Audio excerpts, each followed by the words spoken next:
Ici Marine Orsini qui vous souhaite la bienvenue pour cette 3e saison du balado des proches aidants, des histoires qui résonnent. Vous dire le plaisir que j'ai à vous retrouver, et ça c'est grâce à l'appui pour les proches aidants qui finalement vise à améliorer la qualité de vie des personnes proches aidantes du Québec et à faire connaître également leur rôle dans toute sa diversité. Si vous avez suivi la 2e saison de notre balado, vous vous souvenez sans doute des différents témoignages de nos invités comme une Sonia Bénézra qui nous s'est confiée en fait sur sa réalité de proche aidante avec sa maman. On a eu aussi Édith et Sébastien, des parents dont 3 de leurs enfants avaient une maladie dégénérative de l'œil et qui ont décidé de leur faire voir le monde avant qu'il ne soit trop tard. On peut les suivre, en fait, sur les réseaux sociaux. Il y a une Annie Soleil-Proto et l'histoire de sa grand-maman. Et également, la seule et unique Jeannette Bertrand qui nous confiait toute la gratitude qu'elle avait envers son conjoint Donald. Bref, des histoires qui nous ont touchés, nous ont fait pleurer, rire, réfléchir et qui ont résonné en chacun de nous, évidemment, et qui nous ont réconfortés et que nous allons continuer à vous offrir à travers cette nouvelle saison-là. Pour cette 3e édition, je serai de nouveau accompagnée de personnes proches aidantes et d'experts pour approfondir à nouveau différents sujets liés à la proche aidance. Et pour débuter cette semaine, nous allons parler de parents proches aidants de leur enfant vivant avec le trouble du spectre de l'autisme. Donc, comment soutenir ces parents-là? Comment protéger aussi l'avenir des enfants vivant avec cette réalité-là? Pour discuter de cette thématique, nous avons le plaisir de recevoir Ginette Boulanger qui travaille pour la Fédération québécoise de l'autisme. Également, la pétillante Guylaine Gay, autrice, comédienne, animatrice et maman de Clovis et Léo, tous 2 autistes. Et aussi Sylvain Parent, qui est un papa, et sa conjointe Kathleen Rouleau, la belle-maman, qui vivent avec Antoine. C'est tout un univers à découvrir leur vie vraiment. Bienvenue au balado des proches aidants.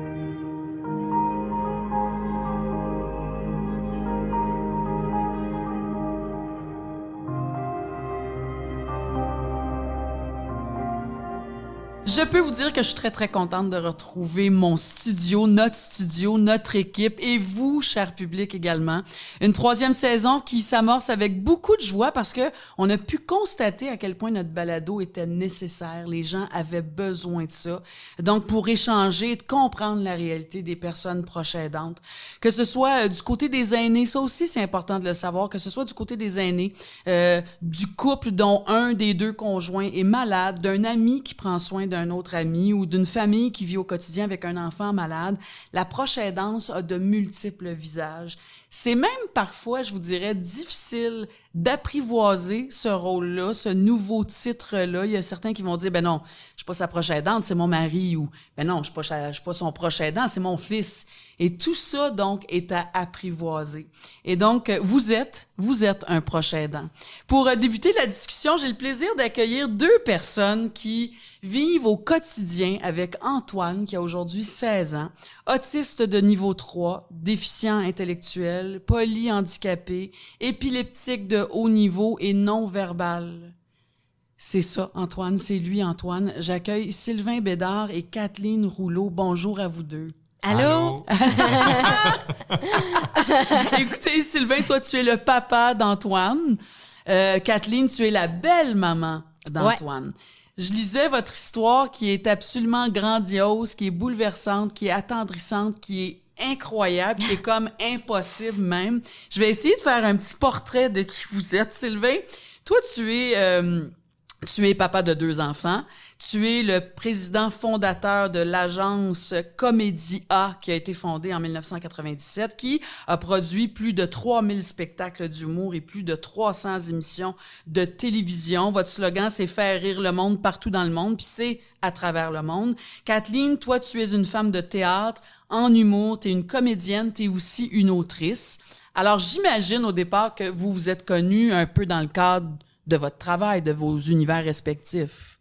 Oui, ben oui. En fait, on s'est connus sur un gala. La première fois qu'on s'est rencontrés, c'était sur un gala. Je venais de faire mon premier gala. Ça, je m'en souviens pas. C'est lui le gardien de ça. Okay. Je l'avais trouvé cute. Évidemment. Vous êtes quoi, 10, 11 ans plus tard, là?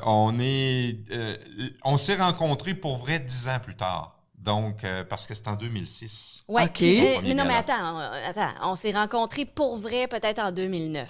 OK. 3 ans plus C'est tard. vrai, exact. Et là, Puis- ça fait comme 10 ans que vous êtes ensemble. Ça fait 9 ans. On commence notre 9 10e ans. année, Ouais. ouais. C'est extraordinaire. OK. Ouais, puis Et moi, je m'étais dit jamais personne du milieu. je Ah me ben suis trompé oui. solide. moi, je Ben m'étais oui. dit jamais Sylvain Parent-Bédard. Non, c'est pas vrai. Mais non, mais c'est ça, ce soir-là, le soir, on s'est vraiment rencontrés. C'est après un gala, on est dans un après-show, genre de party privé. Puis il vient s'asseoir avec moi, puis on jase pendant 1 heure, 1 heure et demie. Puis ce qu'on a vu dans la série, c'est vrai. Oui, parce qu'il y a une série, on va vous en parler, là, mais c'est ça qui est incroyable par-dessus tout. Et au bout d'1 heure et demie, je fais « Hey, ça fait 1 heure et demie qu'on parle, mais je sais même pas c'est quoi ton nom. » Puis là, il me dit « Ah, ben je m'appelle Sylvain Parent-Bédard. » Puis je dis « Puis toi, tu fais quoi dans le festival? » Puis là, il me dit « Ben, le festival, il m'appartient. » Et là... Allô? Et oui, c'est ça. Et là, je fais « Oh merde, qu'est-ce que j'ai dit pendant 1 heure et demie? Est-ce que j'ai parlé en mal du festival? » Tu sais, un moment donné, tu te questionnes. Mais en même temps, bon, c'était une discussion... C'était une belle rencontre. Oui. Ben, clairement. Puis vous êtes arrivés chacun avec votre bagage. Toi, Sylvain, t'avais déjà 2 enfants. Toi, t'avais un lapin, je pense. J'avais un lapin. Hey, je vivais dans une maison où il y avait aucun bruit. Tu sais, chez nous, je mangeais même pas de popcorn là, parce que mon chum de l'époque tripait pas tant sur le Sur bruit. ce bruit-là. Sur ce bruit-là. Fait que tu sais, c'était tranquille chez nous, paisible, calme. C'était formidable. Et toi, Et là- Sylvain, Et moi, j'étais... ta vie, c'était comme un carnaval?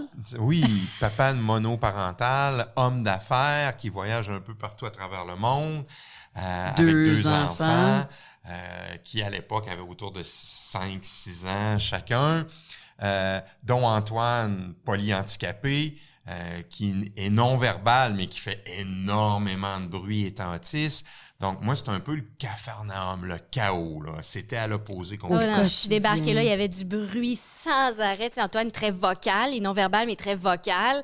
Puis son frère Charles, qui jouait au basket dans la maison, qui pose 1000 questions parce qu'il est hyper allumé, très, très intelligent. Donc, ça bougeait sans arrêt. Mon chum qui était au téléphone, blablabla, parle super fort. Donc, c'était un peu ça. Puis il y a ma belle-mère qui habitait la porte à côté, qui vient chez nous tout le temps. Qui ouvre la porte quand elle veut, parce Ben que c'est oui. son gars, puis... Ben oui, puis c'est parfait comme ça. Mais raconte-nous, parce que ça, j'ai ri, là, le premier matin là, que tu t'es réveillé, mettons, un des premiers matins là, dans le lit. Le premier matin. Puis il faut savoir que nous, on dormait dans le salon parce que je voulais pas dormir dans le lit conjugal.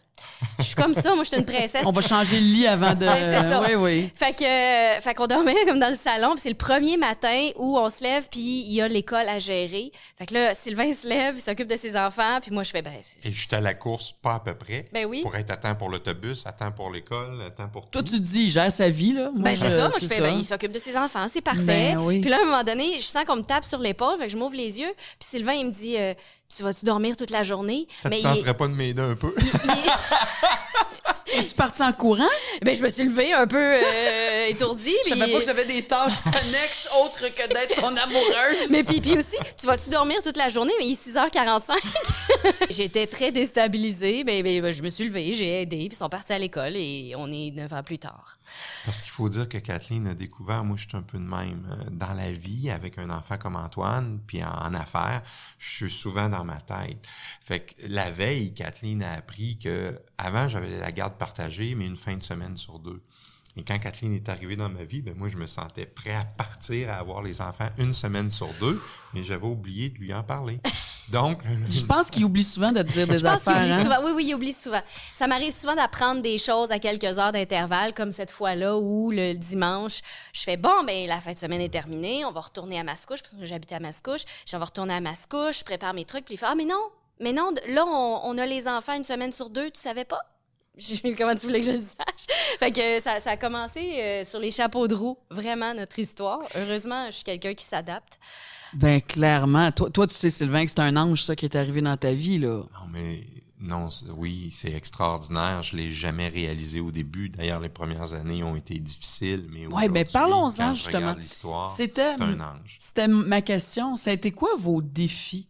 Mettons, si on recule vite, là, puis qu'on se fait comme une courte liste, là, ça a été quoi les défis auxquels vous avez fait face? Puis je dirais peut-être, Kathleen, encore plus toi, parce que toi, c'était pas ta vie. Non, c'est T'as ça. été parachutée là-dedans.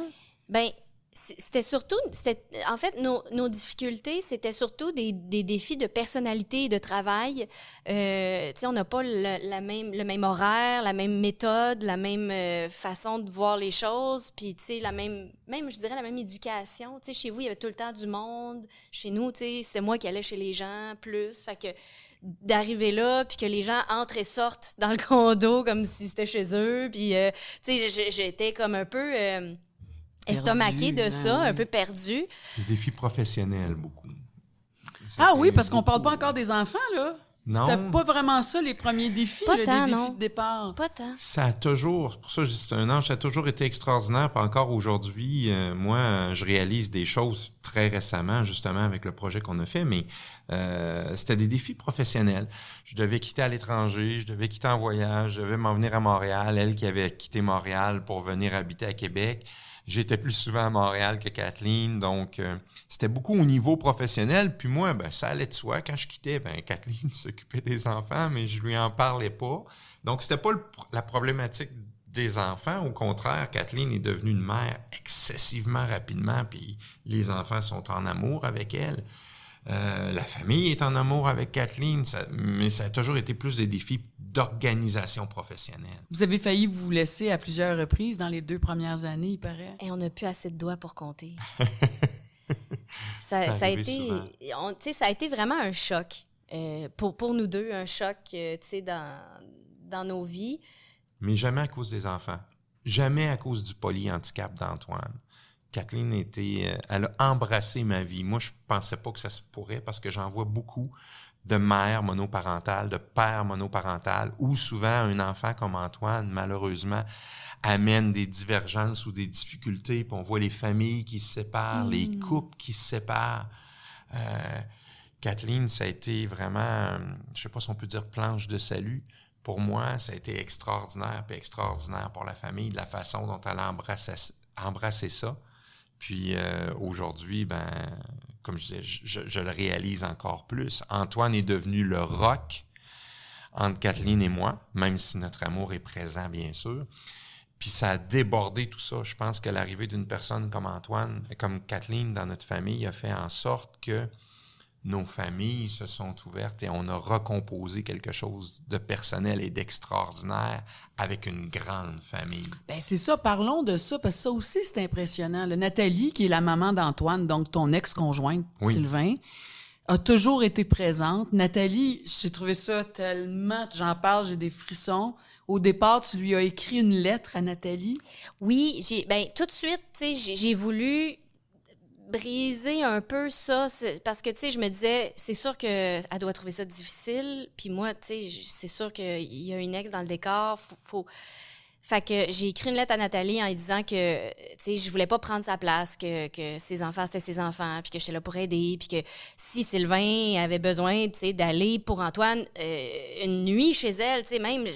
J'ai confiance, puis je sais que je sais qu'ils font les choses de la bonne façon, puis que la concentration est sur Antoine, tu sais. Fait que j'ai dit, tu sais, je vais jamais... je suis pas ce genre de personne-là, puis j'aimerais ça qu'on arrive à bien s'entendre parce que je pense que c'est important, ne serait-ce que pour les enfants. C'est extraordinaire. Là. Mais encore là, moi, j'étais quand même plutôt réservée parce que j'avais vraiment l'impression d'être la fille qui entre... Dans toute cette machine-là qui fonctionnait déjà, là. Oui, puis peut-être un peu malgré Nathalie, tu sais, je pense pas qu'elle se disait je vais faire des enfants, puis mon couple tiendra pas, puis quelqu'un d'autre va entrer dans notre vie, puis ça va être cool, tu sais. C'est jamais ça ce qu'on veut quand on se met en couple. En plus, faut jamais oublier Antoine, un handicapé, là, c'est un gros cas, Antoine. Oui. Là. Fait qu'il faut quand même que je dise que c'est Nathalie qui est venue me chercher. Parce que malgré tout, même malgré cette lettre-là, j'osais pas trop aller chez elle, j'osais pas trop, tu sais, aller vers elle. Je voulais lui laisser vraiment son espace. Puis je voulais pas être intrusive dans sa vie. Elle apprivoise cette nouvelle réalité-là aussi, là. Oui, tu sais, puis j'étais mal à l'aise, là, tu sais, on va se le dire. Avec raison, bien sûr. Puis à un moment donné, elle est venue me voir, puis elle a passé par mon lapin. J'attendais dans l'auto que Sylvain aille, je pense, reconduire les enfants ou les chercher. Je sais pas trop, j'attendais, j'avais mon lapin, puis elle est sortie, elle est venue me voir, puis elle m'a comme parlé de mon lapin. Ah, il est beau, c'est quoi son nom, Fait que, tu sais, ça a comme permis de créer un lien, puis après ça, ça a juste été toujours en s'améliorant, puis... Puis Nathalie a refait sa vie, un Jeffrey dans tout ça qui est son conjoint. Puis là, il paraît que ce que vous dites, vous, c'est qu'Antoine, il y a 4 parents. Il y a 2 mères, 2 pères. Ah oui, mais on a habité ensemble les 4 à un moment donné parce que la maison de Nathalie a brûlé juste avant la pandémie. Puis on a été confinés ensemble parce que, c'est ça. d'Antoine. Ben oui, parce que la maison brûle. Avec les enfants de Jeffrey, avec nos enfants. Ouais. Mais le ça, frère c'est de extraordinaire d'entendre ça. Ça se peut. C'est ça qu'on se dit, c'est que ça se peut, ça. On pense toujours que c'est impossible. Mais tu sais, on a un peu le même beat de vie, un peu le même caractère. Tu sais, Nathalie, c'est une fille super brillante qui est capable de rationaliser les choses puis qui est pas dans l'émotivité. Tu sais, elle est vraiment intelligente. Puis Nos décisions, notre trip de vie est en fonction d'Antoine, est à propos d'Antoine. Puis Jeffrey est un être extraordinaire, le conjoint de Nathalie, très qui ouvert. a 2 enfants, qui est très ouvert, pas de jalousie, comprend la situation. On va en vacances de ski, tout le monde ensemble. On prend nos répits d'Antoine, parfois, ensemble. On est allé en vacances de ski, les couples, sans Antoine. L'été, on passe l'été au chalet ensemble. Tu sais, et puis, c'est pas malsain là, comme Ben, relation. au contraire, là. imaginez tout ce que vous apportez de bon à vos enfants. C'est Antoine, au extraordinaire. départ, là, mais je veux dire, il y a plein d'enfants dans tout ça. Là. Vous avez même adopté une petite fille qui avait 1 an de la DPJ qui a aujourd'hui 3 ans. Exactement. OK, mais vous êtes un saint homme et une sainte femme, là, je veux dire. Non, mais non. c'est la vie, c'est beau. Puis c'est extraordinaire ce que ça a apporté à Charles, cette petite fille-là, et c'est extraordinaire ce que ça a apporté à Antoine. Antoine a sa petite sœur, et c'est drôle parce que, tu sais, on est des proches aidants au quotidien, on parle de la reconstitution de notre famille, donc on est plusieurs parents proches aidants, mais Charles l'a été très, très longtemps, à partir de son très jeune âge. Puis c'est drôle de voir notre petite qui n'est peut-être pas une proche aidant, on peut pas dire ça à 3 ans. Oui, mais elle a une proche présence. Elle vit, elle est présente, et des fois, elle veut nourrir Antoine. Oui, c'est une présence extraordinaire aidante. Elle de voir donne à ça. manger Elle donne à avec la manger cuillère. Elle essaie d'y enlever ses orthèses quand on arrive de l'école. Tu sais, c'est une petite maman, là, elle s'en occupe. C'est puis, formidable. Parlons-en d'Antoine. Aujourd'hui, Antoine, il a 16 ans. Alors, tu l'as connu, Nathalie, il avait comme 5 ans, 6 ans. Là. Il avait 6 ans quand je l'ai C'est connu. ça. Ouais. C'est quoi les besoins d'Antoine? Parce qu'on a fait la liste, là, autiste, il fait des crises d'épilepsie, il est lourdement handicapé, il parle pas. Donc, lui, là, c'est votre quotidien, mettons, le matin. Là, ce matin, vous vous êtes levé, là, c'est quoi le beat? C'est quoi l'organisation? C'est une présence quotidienne Et constante. et constante, 24 heures sur 24, d'au moins une personne, sinon 2. Nous, on a passé, cette nuit-là, on a passé la nuit avec une caméra au-dessus d'Antoine, à le surveiller sur un écran de iPad. On a un écran d'iPad à côté de notre lit. Donc, on le surveille parce qu'il peut faire des crises d'épilepsie importantes la nuit, qui pourraient le mener aux soins intensifs. Fait qu'il faut toujours le surveiller. Donc, on se réveille aux heures, aux demi-heures, jusqu'à peu près 5 heures du matin. À 5 heures du matin, il se lève. En général, à 5 heures du matin, c'est moi qui vais le rejoindre. Je lui donne son iPad. Vers 6 heures, je commence à le préparer. Je lui brosse les dents, je l'amène aux toilettes, je le change, je l'habille pour la journée et je l'amène vers la cuisine pendant que Kathleen est en train de préparer son déjeuner. Fait que toi, tu prends le relais, Kathleen, au petit déjeuner. Je prends le relais, je lui donne son petit déjeuner, son petit déjeuner, ses médicaments. Après ça, je lui mets ses orthèses. Puis là, on est l'hiver. Fait que, Ah, mon Dieu, les tucs, les bottes, les foulards. Puis lui aussi, il y a comme une espèce de sac de couchage pour ses jambes, parce qu'on veut pas qu'il ait froid, on ne sait pas jamais. Fait qu'on met comme une espèce de genre, c'est un moitié de sac de couchage qu'on met autour de ses jambes. Donc, le manteau, les mouflons là, pour les pieds, la tuque, le sac à dos, le lunch. Là, je vais le chercher. Je l'amène à l'autobus qui est toujours là entre 7h10, 7h30 le matin. Et il part pour la journée. Il part pour la journée, à puis il l'école. revient vers 15h45. À l'école, l'école Madeleine Bergeron, une école adaptée pour les enfants comme Antoine. Après ça, il revient le soir. Puis ça repart. Là, c'est les médicaments, les soupers, les dents, les bains, le coucher, le dodo. Puis espérons-le, quand on n'est pas trop fatigué, et on essaie des marches, des activités, un film. Parce qu'aller prendre une marche avec un enfant comme Charles, en hiver, c'est facile. Plus. À Charles, je lui dis, Charles, on va-tu faire un tour dehors en 2 minutes? On est rendu dehors, puis on se lance des boules de neige. Antoine, une demi-heure, 3/4 d'heure de préparation, les médicaments, son équipement, tout ce qu'il faut, l'hiver en plus. Médicaments d'urgence. Médicaments d'urgence, faut jamais rien oublier. Donc, on essaie de tout faire ça quand on n'est pas trop fatigué, mais quand on arrive à 9h30 le soir, on est brûlé. C'est quoi ta plus grande peur? Je m'adresse à toi, Sylvain, évidemment, toi aussi, Kathleen, mais tu sais, t'es le papa biologique, là, ton fils, tu l'as vu naître, tout ça. C'est quoi ta plus grande peur quand tu regardes le futur?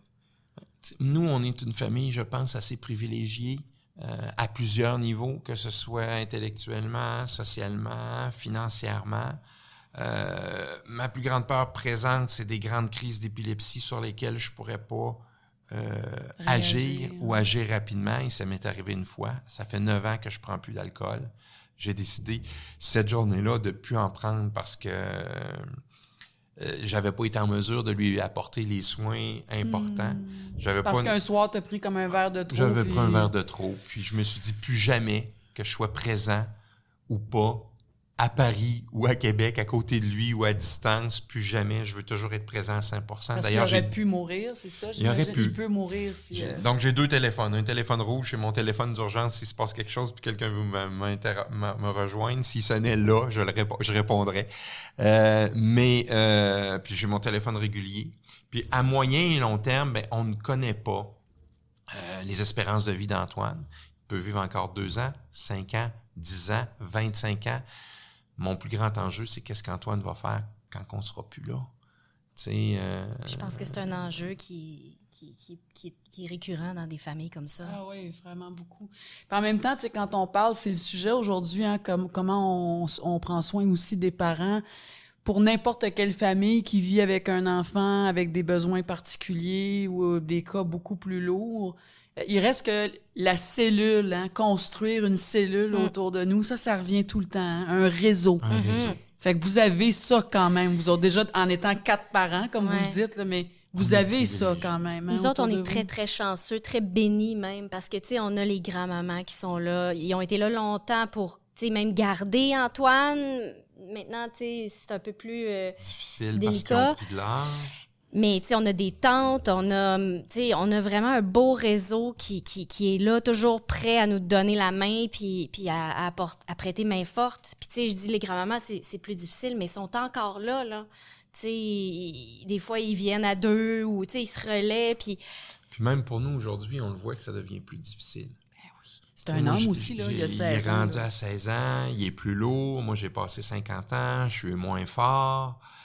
Je me dis, comment qu'on va réussir à agir? Puis moi, je suis plus petite que lui. C'est vrai. Elle est plus petite que Mais vous, est-ce que vous pensez à une maison, éventuellement, qu'il y ait une maison, des familles, un lieu où plusieurs personnes comme ça vivent dans des maisons avec des gens qui sont vraiment...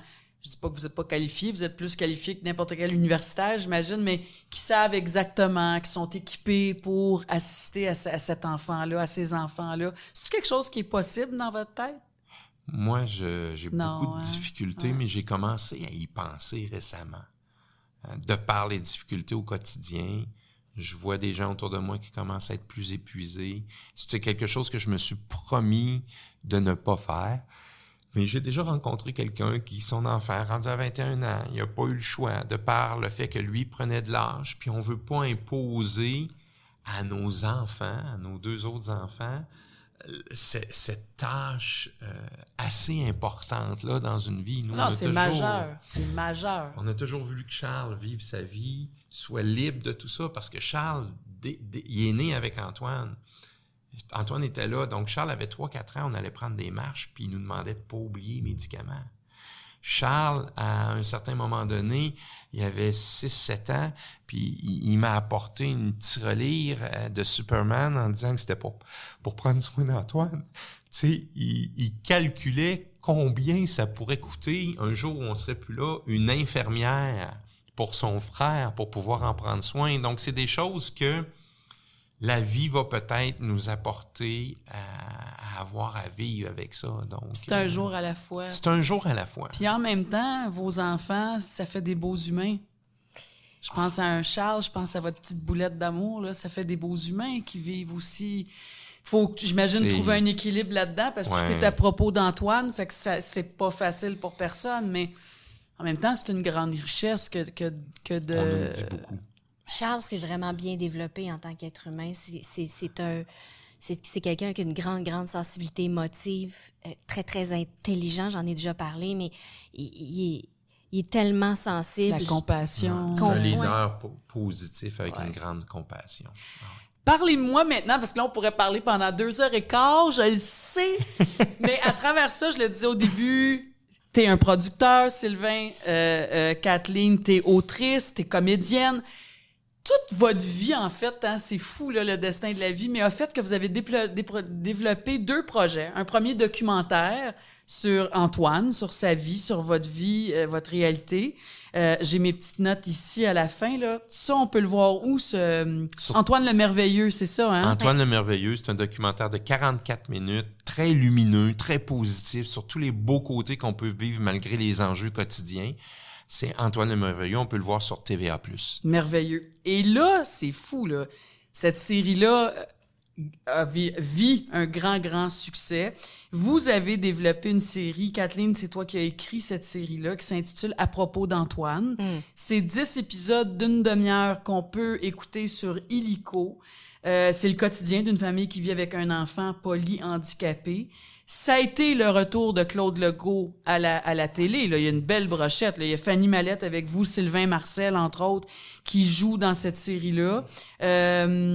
Il y a même Antoine qui joue. Antoine, ton fiston, là, ouais, il joue lui-même dans cette série-là. Ça, c'est venu d'où, cette idée-là? Ça, c'est toi, ça, Kathleen, là. Ouais, ben quand il a été question de produire, moi, dès que j'ai commencé à écrire, j'ai vite réalisé que ça pouvait pas être personne d'autre qui joue Antoine. Parce qu'Antoine a une façon de bouger, une façon de regarder. Antoine a une âme de 208 ans, là. Tu sais, Puis il est non-verbal. Fait que lui, il parle pas, mais non. Sa présence vocale, physique... Ouais.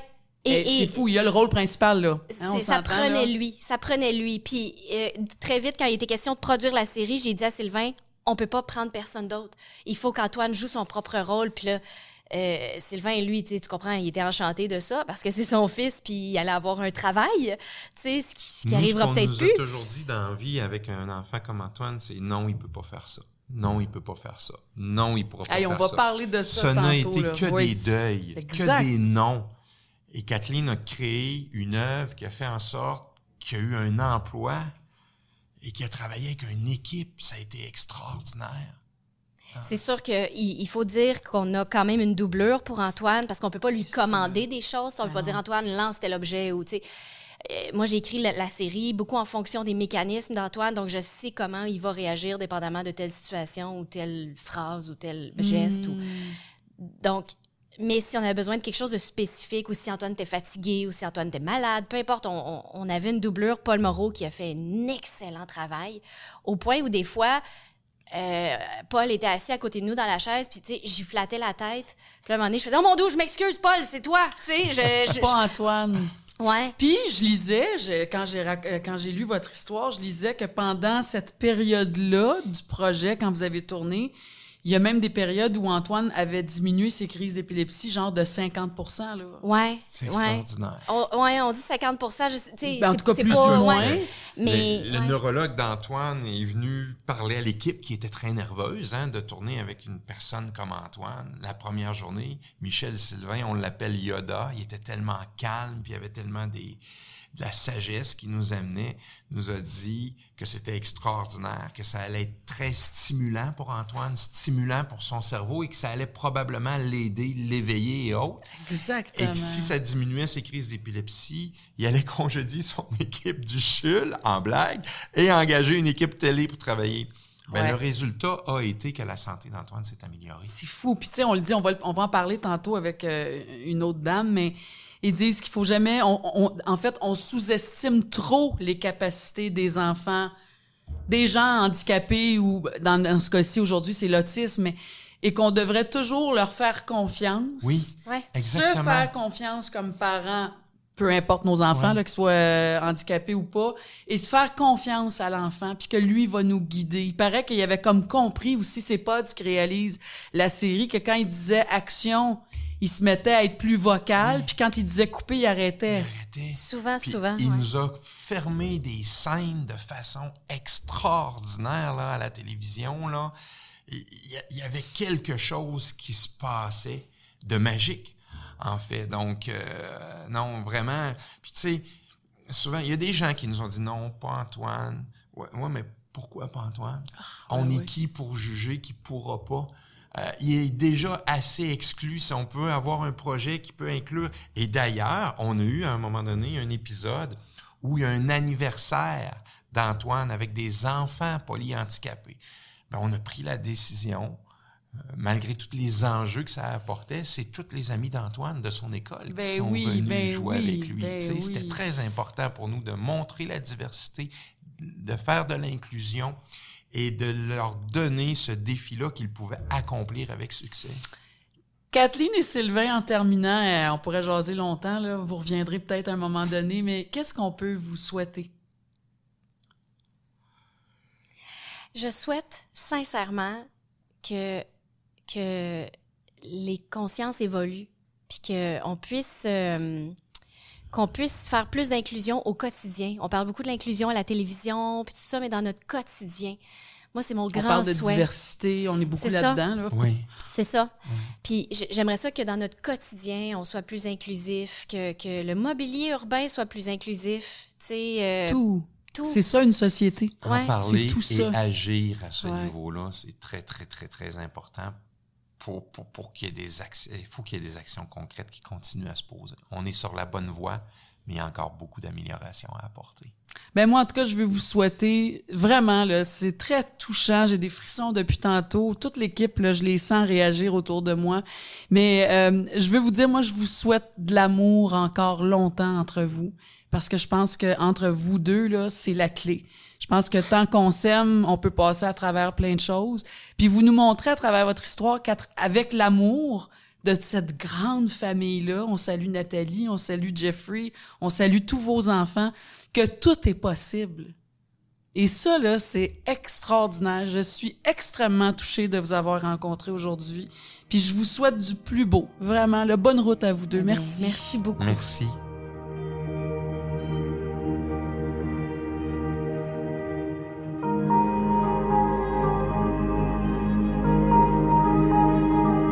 J'accueille maintenant une femme qui travaille pour la Fédération québécoise de l'autisme au département soutien et information. Ginette Boulanger, bonjour. Bonjour. Merci d'être avec nous.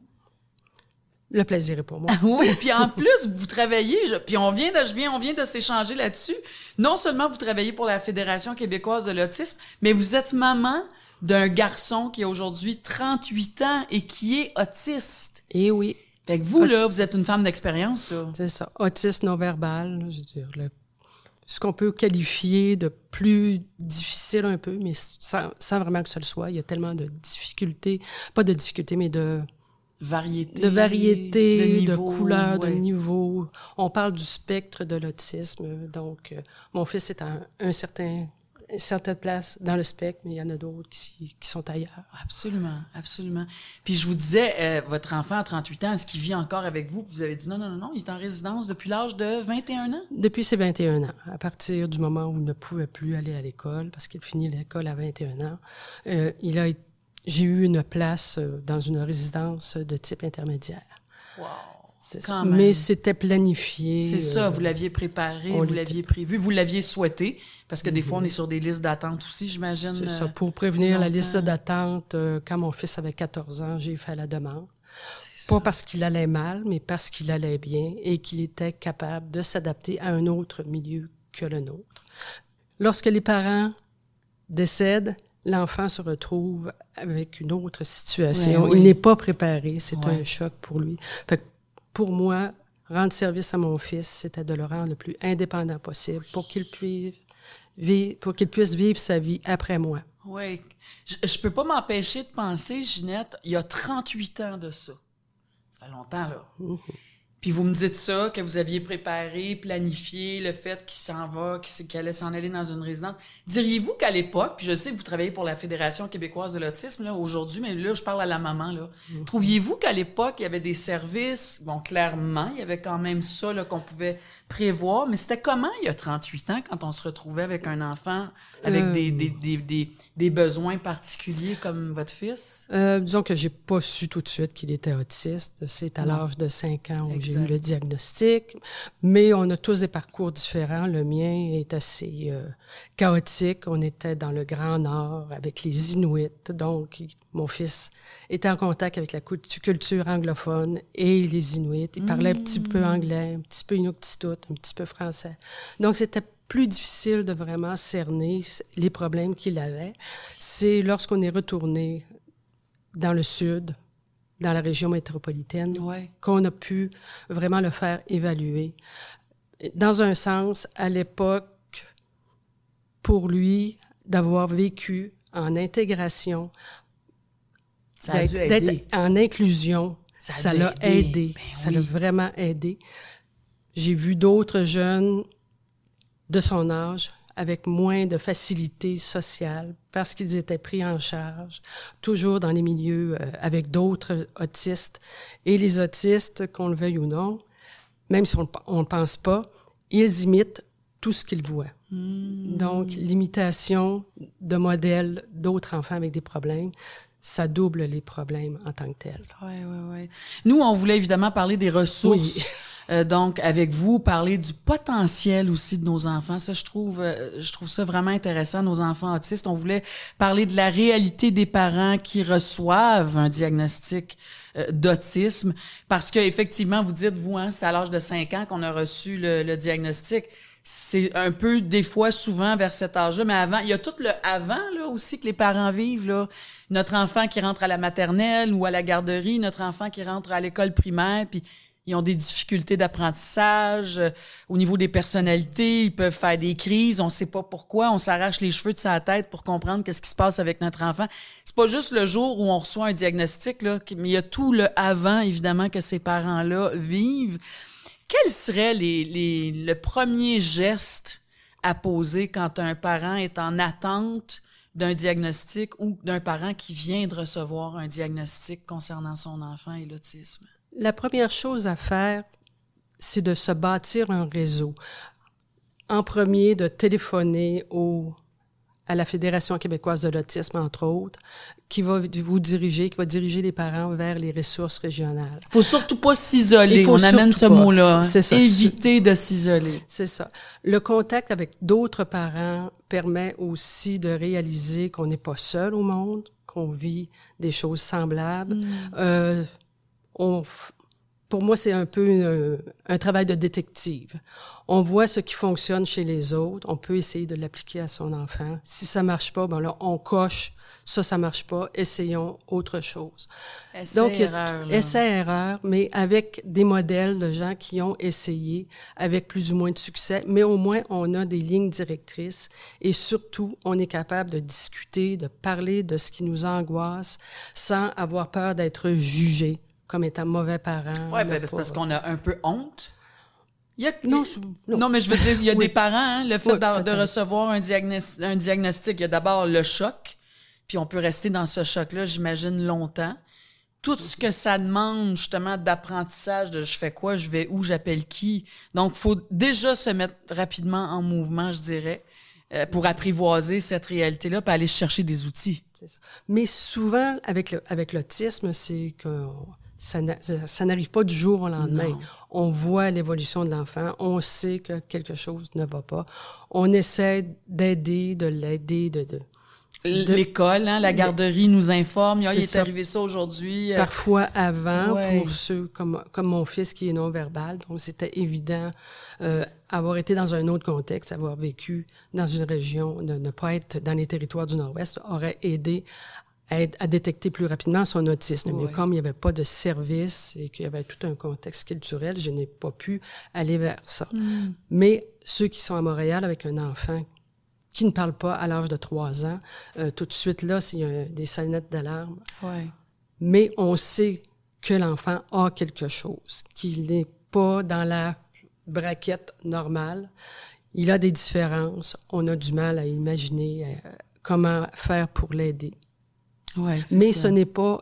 Le choc, c'est d'avoir... C'est pas un choc, c'est de confirmer des doutes. Pour plusieurs, c'est vraiment la confirmation de choses qui...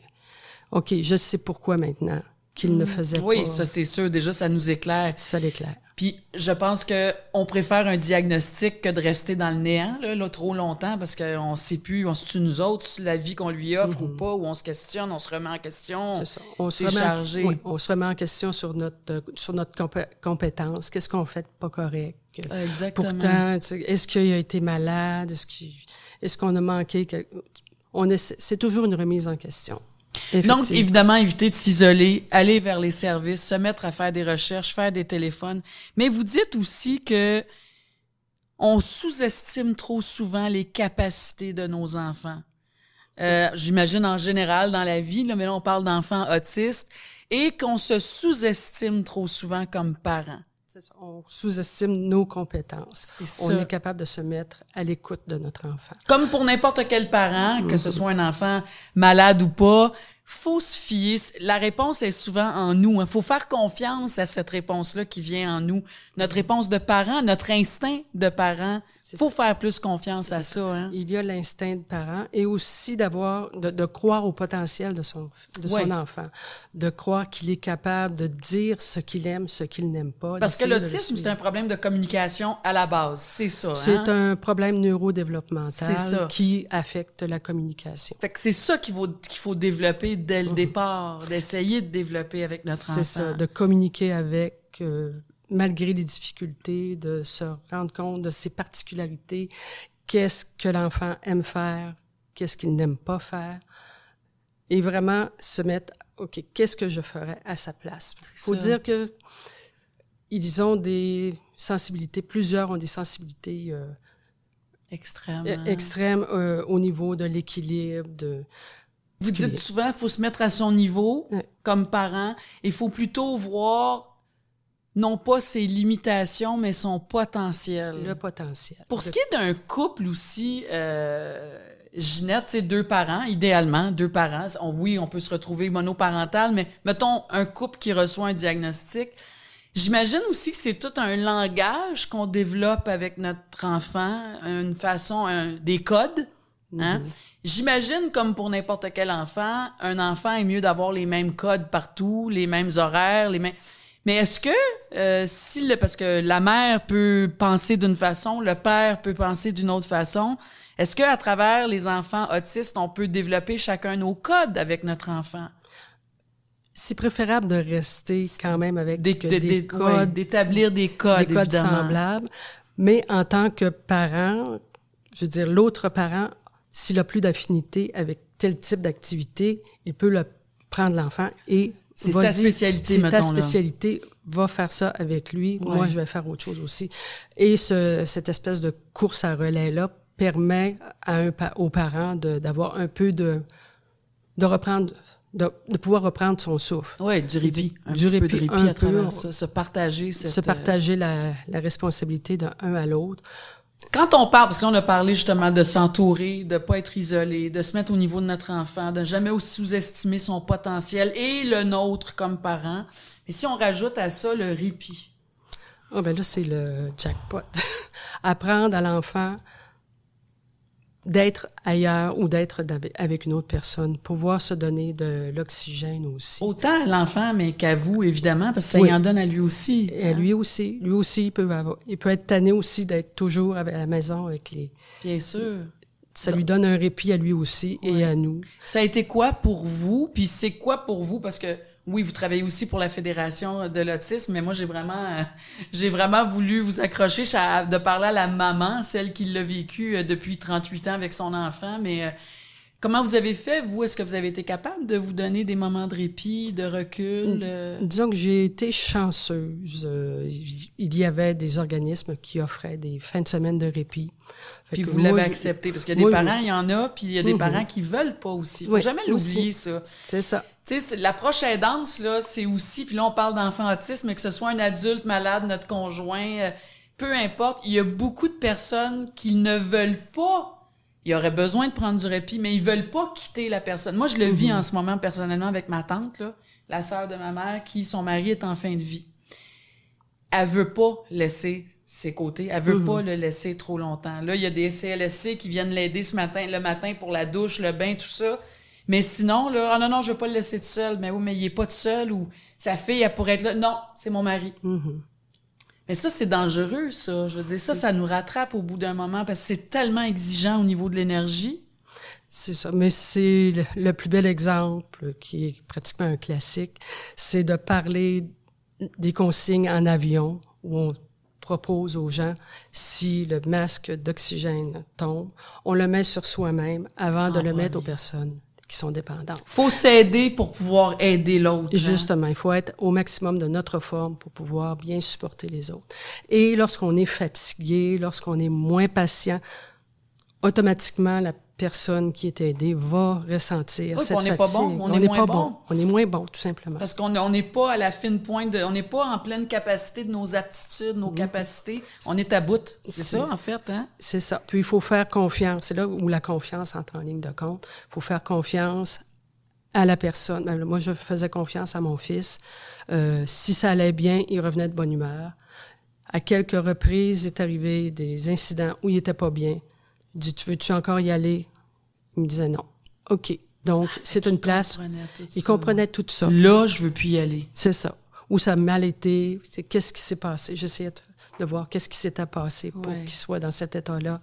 C'était pas grand-chose. C'était juste un peu.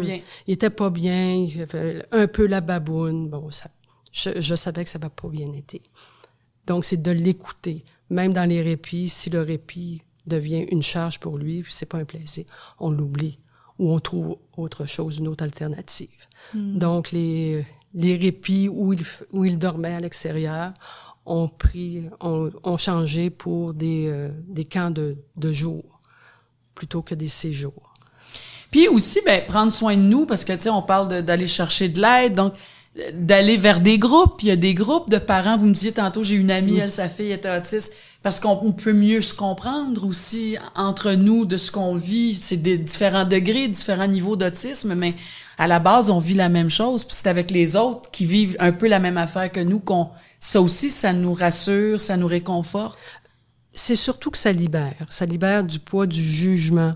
On peut parler de ce que l'on vit, sans nécessairement trouver de solution, mais c'est juste d'être compris. Ouais. De temps en temps, j'ai des téléphones à la Fédération québécoise de l'autisme où des parents décrivent leur quotidien. Ça arrive occasionnellement que des parents sont pratiquement en larmes.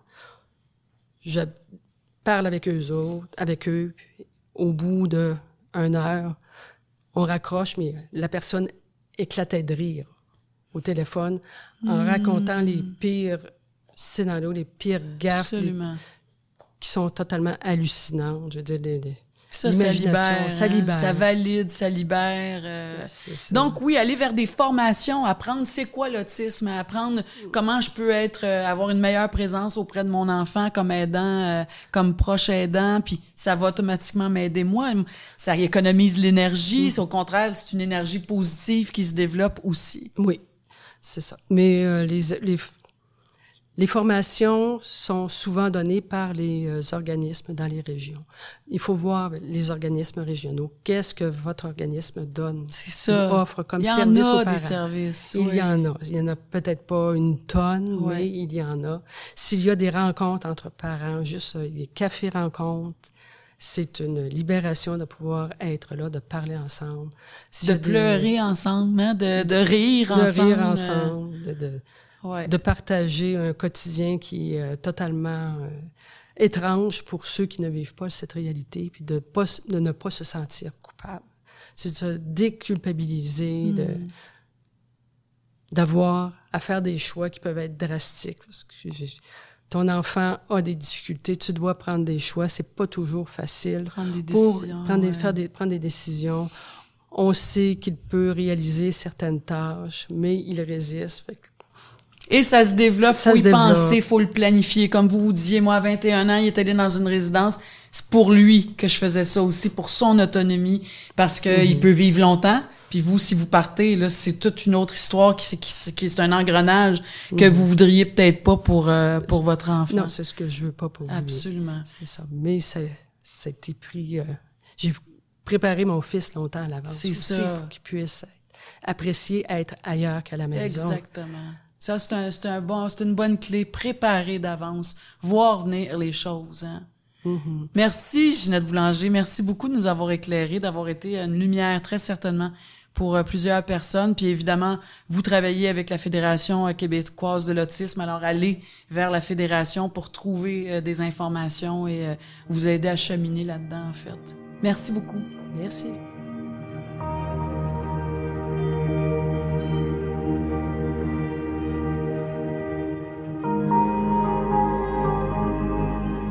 Et que je suis contente de la retrouver, ma Guilou. Comment ça va, Guylaine? Ça va bien, ma belle Marina. Ça fait quand même quelques années qu'on s'est vu, qu'on a dû passer du temps ensemble, en tout cas. Parce qu'on s'aime, puis on se retrouve, puis les beaux cœurs se retrouvent tout le temps. Fait que je suis là devant toi. Oui, pour ceux qui ne le savent pas, nous, on a travaillé ensemble pendant 4 saisons dans mon émission du matin à Radio-Canada. Fait qu'on a appris à se connaître. On a vécu des affaires pendant cette période-là. Ça a mal fini, je vais le dire comme ça, parce que la dernière année là, que j'ai fait Marina avec toi, puis ma sœur était décédée, puis ça n'a vraiment pas été un moment... c'est une grosse année, c'était une grosse année, fait que on dirait que j'étais plus capable de faire arrimer mon travail, qui était de répandre la joie et de vivre autant de tristesse. Fait que j'ai pris un peu de temps pour moi, pour mieux revenir, puis là, je suis là avec toi. Puis vraiment, ça me fait immensément plaisir d'être avec toi. Moi aussi, je vois les petites étoiles dans tes yeux que j'ai souvent vues, puis ça me fait super plaisir de t'avoir avec nous. Écoute, nous, on parle d'autisme aujourd'hui, les gens le savent, vous le savez, Guylaine, elle essaie toujours de mettre à l'avant cette réalité-là. D'ailleurs, on va parler de ça, mais Guylaine est maman de 2 garçons qui sont autistes, Léo et Clovis, qui sont absolument formidables. Et je pensais à toi, puis je me disais, hey, ça fait combien d'années là que tu es une proche aidante? Premièrement, est-ce que c'est quelque chose que tu as eu de la difficulté à accepter, ça, ce titre-là, ce mot-là, proche aidante? Non, moi, j'assume, j'adore le titre. Oui. Je sais que la perception pour les gens en général, c'est pas nécessairement... c'est difficile à comprendre qu'on est proche aidant de son propre enfant. Oui. Hein? Mais on en parle plus. Je pense que les gens comprennent l'implication, la charge mentale aussi que ça a, surtout quand on doit s'occuper de nos enfants qui sont devenus adultes. Là, c'est là qu'on se rend compte que c'est du temps plein et c'est pour longtemps aussi.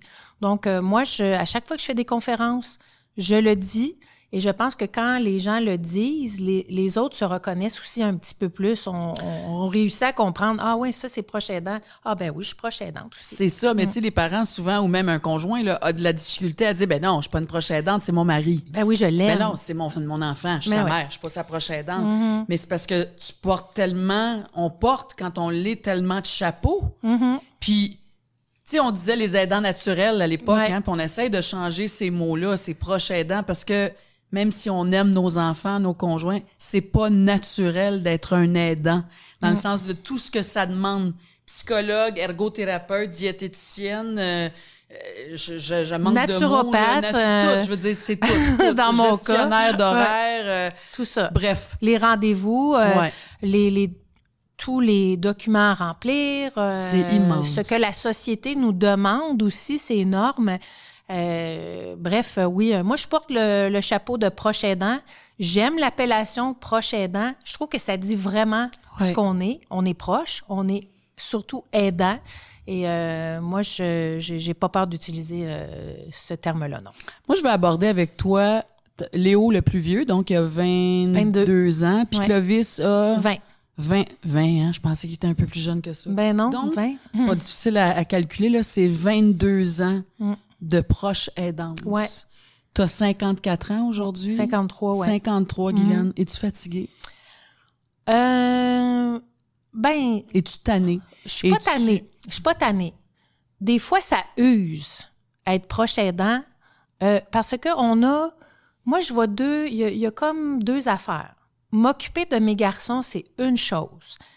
Et ça, j'ai quand même de la pratique, là. Tu sais, ça fait 22 ans, je les connais, j'ai réussi à créer un mode de communication, par exemple, avec Clovis qui est non-verbal. Mais t'as une relation extraordinaire avec tes enfants, là. Oui, puis tu sais, eux autres sont généreux, puis tu sais, ça ment pas, ce monde-là, c'est authentique. Tu sais, pour moi, c'est relativement simple, je te dirais. Tout le monde pense qu'on a une vie ultra chaotique.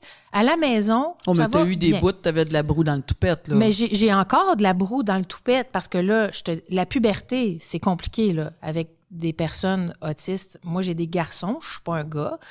Fait que, tu sais, il y a plein de défis qui s'ajoutent. Tu sais, nous autres, c'est jamais fini, là. C'est un work in progress pour toujours, hein? Fait que cette partie-là, je la contrôle quand même assez bien. Je m'investis à... Tu sais, c'est moi qui est capable de doser, d'équilibrer l'énergie. Fait que ça, la partie qui est plus difficile, c'est vraiment toute la bureaucratie.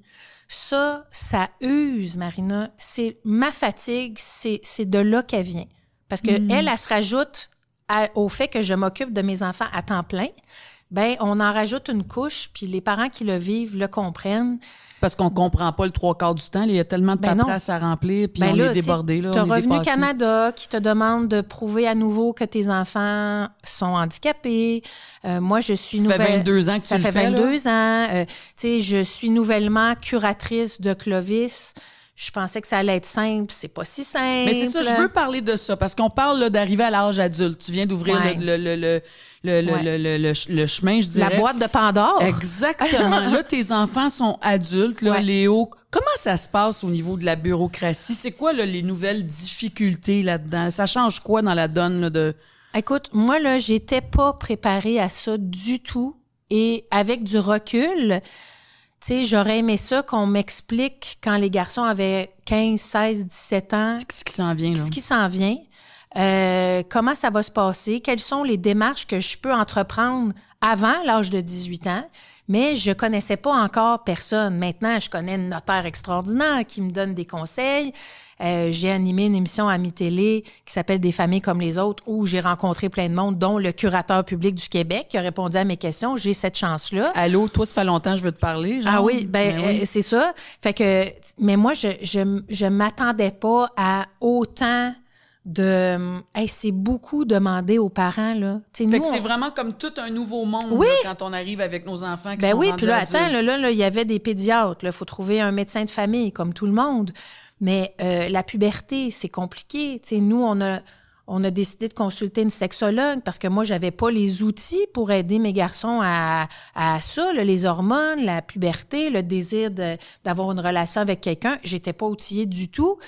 Mais tu sais, quand on a des enfants, tu sais, mettons, typique, là, ben tu sais, quand l'âge adulte arrive, ça, on dirait que, tu sais, bon, là, tes enfants s'en vont à l'université, tu sais, ça se calme un petit peu. Mais dans notre cas, c'est le contraire. Ça se calme jamais. Ça se calme pas, puis là, c'est d'autres responsabilités qui s'ajoutent. Là, t'as Retraite Québec, t'as Revenu Québec, t'as Revenu Canada. Écoute, ça n'arrête pas. Mais eux autres, ils veulent savoir quoi, ce monde-là? Ben, ils veulent, premièrement... Tu sais, il y a toutes sortes de crédits d'impôt, le crédit d'impôt pour proches aidants, ils veulent savoir si ton enfant est toujours handicapé, parce que l'autisme, c'est pas considéré comme une condition permanente. Donc, non? Non. Donc, il faut... Donc. Non. Nous, on T'es sait... pas autiste un jour, puis pas autiste un autre jour. Tu viens au monde autiste, là, ça arrive pas là, comme par magie quand tu as 20 ans. Là. Non. Donc, il faut prouver souvent à diverses instances gouvernementales. Tu sais, c'est pas les personnes là, que... Tu sais, moi, je parle à des gens qui sont tous gentils, tu sais, mais la machine... C'est un monstre qui avale de l'énergie et des parents. Et ça, moi, j'aurais aimé être comme informée de ça, mais on apprend tout ça là, quand ça arrive. Là, t'es devant, là. T'es assis devant. Ah oui, il faut encore faire remplir une attestation par une psychiatre que Léo est toujours autiste. T'sais. Alors donc, c'est ça qui, pour moi, est use. Moi, je suis pas fatiguée. Tu sais, j'ai aussi la personnalité que j'ai la vitalité que j'ai. Mais C'est prends pas soin tous de les moi. parents. Ben non. Puis là, tu sais, moi, j'en rencontre beaucoup de parents, là, quand je fais des conférences, des ateliers. C'est pas tout le monde, là, que... Tu sais, moi, je remercie la divinité qui m'a donné cette énergie-là, mais c'est pas tout le monde. Puis je comprends les parents qui sont à bout, qui sont fatigués, qui sont usés, parce que, en plus de s'occuper de nos enfants, tu sais, dont pas grand monde veut, là, on va être franc, là, tu sais. Nous, tu sais, il y a des parents qui arrêtent de travailler quand les enfants ont 21 ans parce que l'école finit. Tu sais, on s'isole quand on a un adulte autiste. Tu sais, c'est compliqué, aller au restaurant, c'est compliqué. Fait que l'isolement, l'appauvrissement, l'épuisement aussi, ça guette les proches aidants, les parents qui s'occupent de personnes autistes rendues adultes. Fait que moi, j'aimerais ça que ça se passe, ce monde-là, tu sais, les ministères puis les instances gouvernementales, mais c'est nous, les parents, qui devons, comme toujours, tu sais, c'est nous qui devons faire le lien entre tout ça. Puis ça demande beaucoup d'énergie parce que c'est c'est segmenté. Puis, tu sais... Non, puis il y a du monde, avouons-le, il y a du monde qui sont moins débrouillards que d'autres, qui n'ont pas l'instinct qui ont pas réussi à chercher ou quelqu'un qui les a peut-être aidés à chercher puis de faire, OK, c'est là qu'il faut faire, je vais aller là. Il y a du monde qui sont tout seuls. Hey, puis moi, moi, je suis outillée. Je sais maintenant comment ça marche. Mais oui, parce qu'en plus, t'es dans les médias, t'es une personne avertie, t'es active. Oui, puis j'ai du monde autour de moi, là, tu sais, d'avoir une notaire spécialisée dans mon entourage proche, ça aide. Tu sais, moi, je pose beaucoup de questions à Joanie, mais bref. Mais tu sais, je pense que personne comprend l'impact quand on reçoit une lettre, OK? Mettons, là, le curateur m'envoie une lettre, puis il me manque des documents, là, que... Tu sais, j'ai pas voulu mal faire, j'ai juste oublié de mettre un document. Mais là, tu parles du curateur parce que rendu adulte, le curateur va rentrer dans ta vie, là, qui était peut-être pas là avant quand il était enfant. Mais ça, c'est le parent qui décide. Okay. Ça, moi, j'ai fait des démarches pour devenir curatrice de Clovis parce que Clovis est non-verbal, parce que je me disais, si jamais il arrive quelque chose à Clovis, une condition médicale XXX, bien, Clovis peut pas prendre des décisions pour lui. Fait que maintenant, c'est moi, je peux prendre des décisions pour lui. Donc, s'il y a personne, cet enfant-là, qui prendrait pas des décisions pour lui, c'est la curatelle publique qui prendrait des décisions pour lui. Ouais, c'est ça, exactement. Okay. Mais moi, quand Clovis a eu 18 ans, j'ai comme eu la chienne qui se passe de quoi, puis j'ai tout de suite entrepris les démarches pour être curatrice de Clovis. Là, ça a changé. La curatelle, ça n'existe plus. C'est la tutelle. On l'appelle maintenant la tutelle. Mais c'est un choix que moi, j'ai fait. Fait que, tu sais, c'est quand même des longues démarches. C'est des démarches qui coûtent de l'argent. C'est environ entre 3 et 5 000 faire les démarches. Pour faire ça? Ben, moi, je suis pas allée à l'aide juridique parce que la liste d'attente était trop longue. Donc, moi, je l'ai fait avec une notaire qui m'a bien épaulée dans ce processus-là. Mais que tu payes. C'est pas gratuit. Mais que j'ai payé. Là, ouais. Mais ça, c'est moi, là. C'est pas tout... Tu sais, je pense qu'il y a vraiment comme un très petit pourcentage des parents qui font les démarches. Et là, moi, je pensais que ça allait être simple. Bien, c'est pas si simple que ça, parce qu'après ça, tu reçois la trousse. Écoute, c'est exhaustif, là. J'avais les yeux pleins d'eau. Je suis comme, oh my God, je peux pas croire que je me suis embarquée là-dedans. Fait que, tu sais, ça allège pas, mettons, toute la patente, là. T'as l'impression que ça devient jamais plus simple. C'est jamais plus simple. C'est ça. Tu sais, ce que les gens comprennent pas, c'est que, mettons, là, je reçois une lettre de Revenu Canada qui me demande de remplir un autre formulaire, machin. Bien, la semaine d'après, je reçois une lettre de Revenu Québec, puis 2 semaines après, je reçois la lettre du curateur. Tu sais, moi, ça fait... Pourquoi tout ça n'est pas dans la même place, puis que tout le monde va dans un dossier... Oui. Puis moi, moi, là, tu sais, faire de la télé en direct, ça me stresse pratiquement plus. Mais recevoir une lettre du curateur, je viens les yeux pleins d'eau parce que je sais que ça va me demander encore de l'énergie. Puis je sais que ça me demande, mais tu sais, il n'y a personne là, dans son bureau là, qui se dit « Oh, on va faire attention à ce parent-là. Il a reçu 2 lettres dans les 2 derniers mois. » Tu sais, c'est une machine, là. Tu sais, ça... Ben oui. Mais nous, il faut les remplir, les lettres, puis il faut les remplir, puis il faut demander à quelqu'un de... soit un psychologue ou un psychiatre de remplir ça. Puis là, c'est des frais, puis tu sais, ça n'arrête vraiment jamais. Et c'est là que moi... Tu sais, j'aimerais ça qu'il y ait plus il y ait une coordination. Mais qu'il y a un endroit que ton enfant, il a 22 ans, ça fait 22 ans, je vous le dis que c'est mon enfant, ça fait 22 ans qu'il est autiste. Exact. Fait juste peser sur ce bouton-là, puis tout est là qu'on n'a pas à refaire. C'est ça. Tu dis que tu as décidé d'entreprendre ces démarches-là pour Clovis, qui a 20 ans, qui est le plus jeune. Tu as aussi pris d'autres décisions. Tu es allé vivre plus près de la campagne, donc dans le coin de Saint-Jérôme. Ouais. Raconte-moi, parce que ça c'est pour Léo qui a 22 ans. Ouais. Là. Ben nous, on fait... moi, j'ai mon conjoint, Steve, qui est mon mari depuis 10 ans, qui n'est pas le père de mes enfants. Nous, on est une équipe. Là. Fait que notre but dans la vie, c'est de nous simplifier la vie pour faire en sorte que ça roule rondement, hein, malgré les défis, malgré tout ça.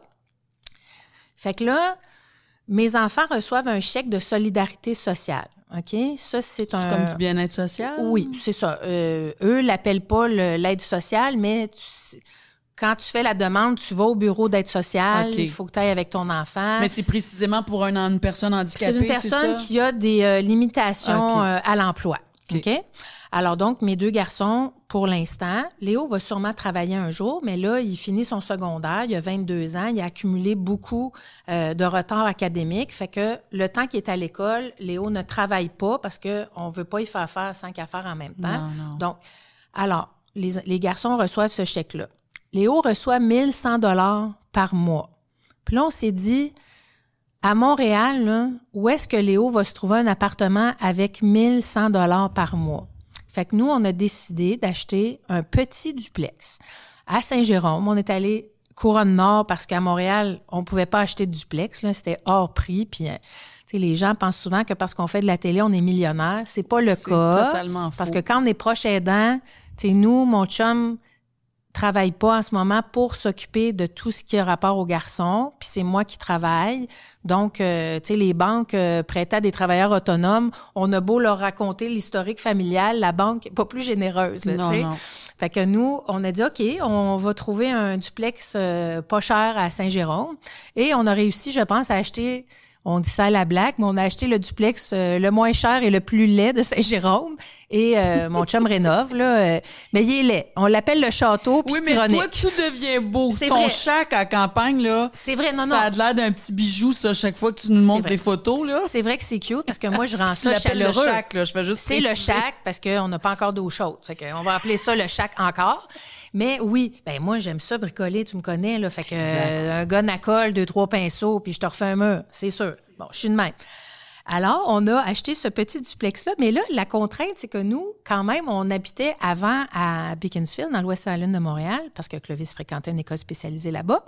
Et là, c'était tout nouveau. Là, on s'en allait dans une nouvelle ville où je n'ai jamais habité de ma vie, où mon chum non plus. Tu connais personne, là? Je connais personne. Bon, là, je connais un petit peu plus de monde parce que les gens sont tellement fins, puis eux me reconnaissent... Dans l'Ouest Island de Montréal, les gens ne me reconnaissaient pas, mais à Saint-Jérôme, me reconnaissent un petit peu plus. Et donc, on a acheté ce duplex-là. Et Léo a son premier appartement en haut de chez nous. Donc, c'est pour ça qu'on l'a fait. Fait qu'on a tout reviré notre vie de bord pour que Léo ait sa place. Ça se passe comment? Ça se passe super bien. Pour content. Vrai, là, tu sais.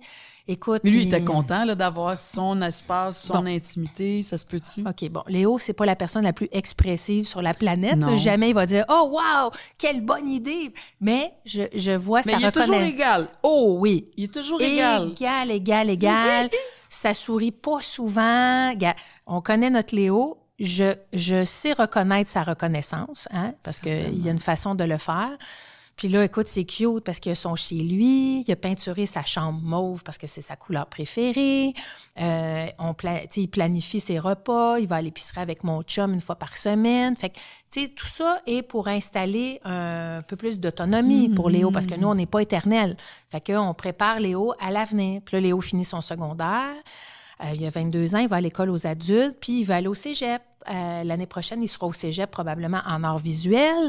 Fait que, tu sais, si tu m'avais dit que ça arriverait, j'aurais jamais cru ça il y a 10 ans. Parce que la forme d'autisme entre Léo et Clovis est très différente. Ouais. Léo, il a quand même, je veux dire, il est verbal, il parle, il est très, il est très fonctionnel. Léo, on dit qu'il est dans l'ancienne appellation, là, autiste hautement fonctionnel, mais je tiens à préciser que l'autisme, là, c'est comme une tarte, là, puis il y a plein de pointes. Hein, le spectre est ultra large, puis en plus, les personnes ont aussi leur personnalité, leurs talents, leurs aptitudes personnelles. Fait que toutes les personnes autistes sont différentes, comme nous, on est différents. Ouais. Clovis est non-verbal, donc Clovis... Mais très sonore. Et baboy. Oui. Alors, tu sais qu'on anglophone. Ça, c'est fascinant. Anglophone, mais là, il compte en hébreu, il chante en portugais. Bon... Je l'explique, là, il est non-verbal, mais il fait beaucoup d'écholalie. Donc, Clovis va entendre une chanson et est capable de la répliquer telle qu'elle, OK? Il est quand même non oraliste, comme on appelle, parce que les fils dans son cerveau, les fils du langage, ne sont pas connectés comme nous. Donc, le langage, pour lui, ça ne veut rien dire. Il ne communique pas par le langage, tout simplement. Mais il est capable de répéter une comédie musicale bulgare de 24 minutes dans son intégralité. OK? Ce qui me fait. En ce moment, il est sur l'hymne national ukrainien, puis je suis tannée. Sérieuse, ouais, là, il chante ça là, depuis là, des semaines. Là. Écoute, c'est quelque chose. Donc, ça, c'est non-stop. Fait que nous, on a dit à Léo, tu vas avoir ton appartement, puis il dit, oh, parce que Léo était tanné d'entendre son frère. OK? Ça fait comme 20 ans qu'il entend son frère faire du flapping. Le flapping, c'est agiter ses mains de façon dynamique. Ça vient avec un cri. C'est très bruyant, là. Clovis, il est ultra sonore. Fait qu'on a investi un peu de sous, puis on a insonorisé le plafond. Comme ça, tout le monde comme un studio de son. Exact. C'est des feuilles vertes, si je me trompe pas. Oui, ben c'est ça, parce que mon chum a eu du verre dans les cheveux pendant un mois, parce que ça décollait pas. Je connais ça. Tu vois, fait que on a mis ça, mais tu sais, c'est petit chez nous, le Marina, là. C'est 600 pieds carrés, là. On est 3 adultes dans 600 pieds carrés. On veut pas faire pitié, là. Nous, c'est un choix. Non, c'est ça. On est vraiment mini-maison. Mais c'est que là, avec Clovis, vous êtes rendus 3 adultes. Oui. Clovis, lui, s'en ira pas en appartement. Là. Pas tout de suite. Non. Clovis, ça aussi, c'est une réalité. Léo est rendu en haut. Léo, c'est comme le roi, là. Lui, il est tout seul dans son 600 pieds carrés. Nous, on est 3 adultes. Donc, Clovis qui court comme un poney puis qui crie. Écoute, il y a des soirées, je te jure, là. On est assis, mon chum puis moi, sur le divan, là. Il y a tellement de bruit, là. Écoute, on est là. On se parle pas.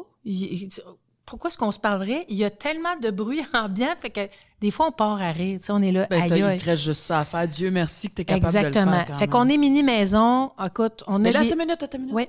L'intimité entre Steve et zéro. toi, c'est zéro. OK, puis là, je vous le dis, là, puis je te le dis à toi, parce que je dis pas ça à tout le monde.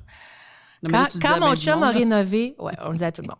Quand on a rénové, je dis, j'ai rien fait, là. Moi, j'étais au shack avec Clovis tout l'été, puis mon chum a rénové. Il est encore en choc post-traumatique, d'ailleurs, parce que, écoute, c'est une vieille place, t'es isolé au brin de scie, c'est l'horreur. Mais tu sais, quand t'ouvres des murs, voilà. J'ai regardé assez d'émissions de maisons pour savoir que ça existe. Fait que là, mon chum rénove tout ça. Je sais pas où je m'en allais avec ça.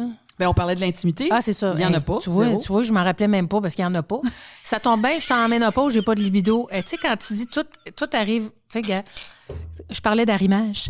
Mais bref, alors, il y a eu des petits problèmes structurels. On était supposés avoir 2 petites chambres. Oui. Une pour Clovis puis une pour nous. Puis finalement, ça marchait pas. Fait qu'on a une grande chambre qu'on a séparée avec un rideau. Hey, tu sais, de le raconter, c'est comme le revivre.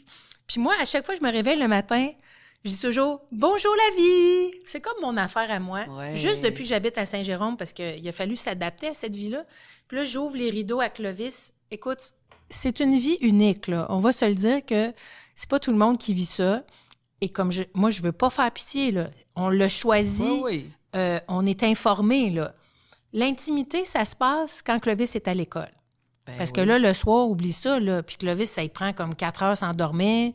Gars, c'est compliqué la nuit chez nous, là. Ouais. Fait que l'intimité, ça se passe. Mon chum est ultra compréhensif. Puis des fois, on est brûlé tête. Anyway, tu penses-tu vraiment que... J'adore ça, brûlé tête. On est brûlé tête. Fait mais que... moi, là, je l'ai rencontré, je pense, une fois, Steve, qui est un beau gars, absolument. Oui. Tu dois quand même, à travers ça, Guylaine, remercier la vie de t'avoir envoyé un homme comme ça. Ben oui. Ah, c'est sûr, hein? Ben oui, parce que, tu sais, vivre ça en équipe, c'est... Puis moi, je suis habituée dans la vie à tout faire tout seul. Tu sais, je suis quelqu'un d'indépendant. Je suis quelqu'un de... Tu sais, j'aime ça régler mes Steve, affaires. ça fait comme 10, 12, 13 ans qu'il est dans ta vie. Tu as eu un bout tout seul avec tes enfants. J'ai eu un long bout tout seul que je pensais qu'il était correct. Puis c'était correct aussi. Mais je réalise le bonheur de partager. Tu sais, des fois, là, il y a des affaires que je vis... Il y a juste Steve qui comprend, là. Ouais. Tu sais, quand j'essaie d'expliquer ça, les rideaux, là, tout le monde est comme « Hein? » Tu sais, c'est dur à comprendre, mais nous, on l'a choisi. Tu sais, c'est petit, là, c'est merveilleux parce que on peut rien acheter, on a de place pour rien.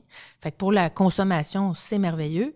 Mais t'es quelqu'un qui avait déjà mis ça aussi en marche. Ouais, toi, nous autres, moins on est pas mal consommé. simplicité volontaire. C'est ça, t'as mais... toujours été comme Mais tu sais, ça. en même temps, tu sais, Steve, c'est pas un saint non plus. Les gens attribuent souvent au conjoint qui vient se greffer à une famille atypique l'auréole.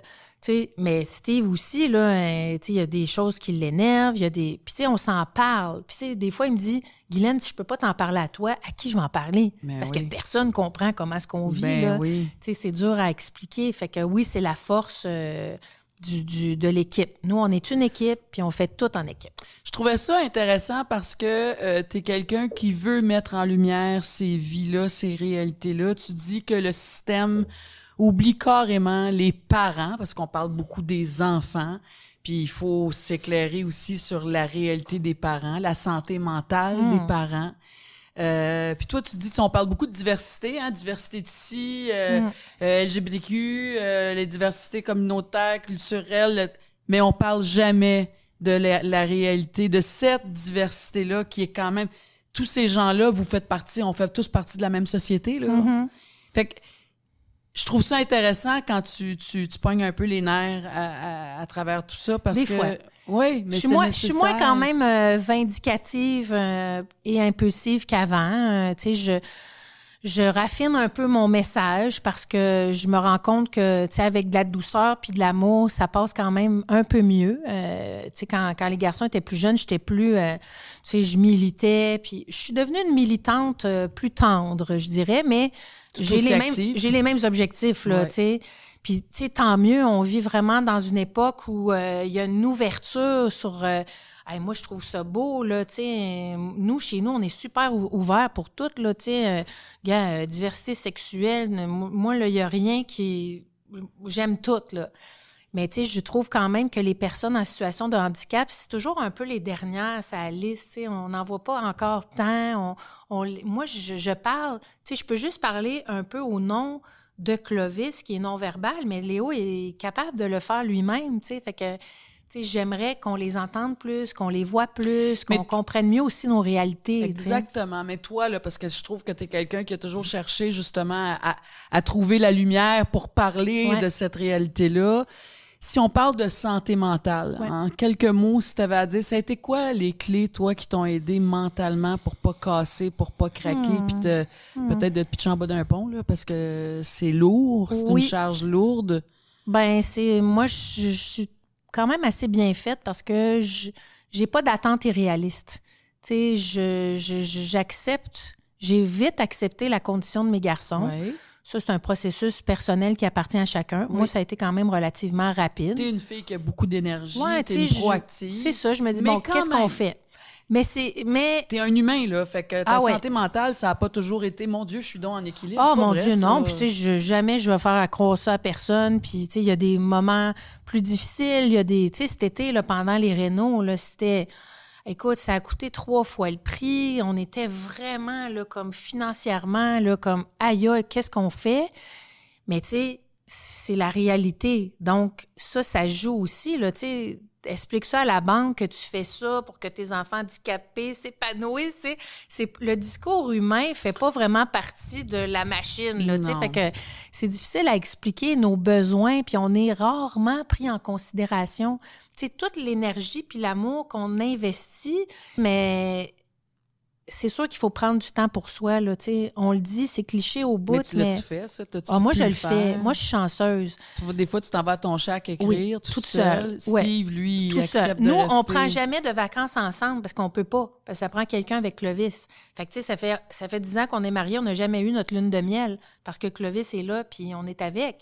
Mais, tu sais, nous, on se donne la latitude de dire hey, là, moi, je pense que je suis fatiguée. Ou mon chum va dire va donc passer quelques jours au chalet. Moi, je dis vas-y donc, tu sais, entretenir ton toit puis pas penser à Clovis. Mais en même temps, est-ce que c'est un choix, ça? Est-ce que tu ne pourrais pas, pendant une semaine, t'as personne autour de toi en qui t'as confiance ou un service qui ferait que toi et Steve, tu pourrais partir en vacances une semaine? Bon, c'est une question d'argent aussi, mais mettons, c'est là. ça. C'est assez difficile quand même de trouver des gardiens ou des gardiennes pour nos garçons, mes garçons, là. Puis il n'y a pas d'endroit là, où tu peux aller en qui tu as confiance, une maison de répit. Non, mais avant la pandémie, on avait fait toutes les démarches. On s'était dit, bon, là, pour notre couple, là, le couple a besoin de temps. Fait que là, on va trouver un camp de vacances pour Clovis, on va trouver un gardien ou une gardienne. Écoute, on était dans le processus, on l'avait mis sur une liste d'attente d'un camp proche de chez nous. Paf, la pandémie arrive, ça a tout remis ça sur la glace, tu sais. Ouais. Fait que c'est pas qu'on peut pas, mais c'est vrai que c'est quand même coûteux, hein? Des fins de semaine de répit, là, c'est des centaines de dollars.